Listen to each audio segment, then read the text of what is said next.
Hello বন্ধুরা, রোদের ঝিলিমিলি ঝিকিমিকি আকাশ যেন রঙে সেজেছে।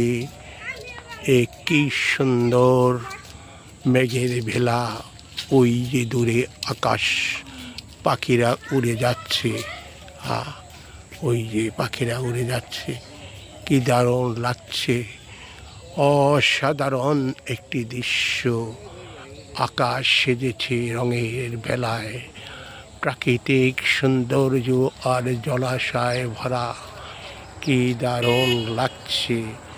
বাংলার মুখ যত দেখি ততই দেখতে মন চায়। আমি এই বাংলারই লোক। সবাই ভালো থাকবেন, সুস্থ থাকবেন। আরও সুন্দর সুন্দর ভিডিও আপনাদের জন্য আগামীতে দেখাবো। আপনারা লাইক কমেন্ট দিয়ে সাথেই থাকবেন।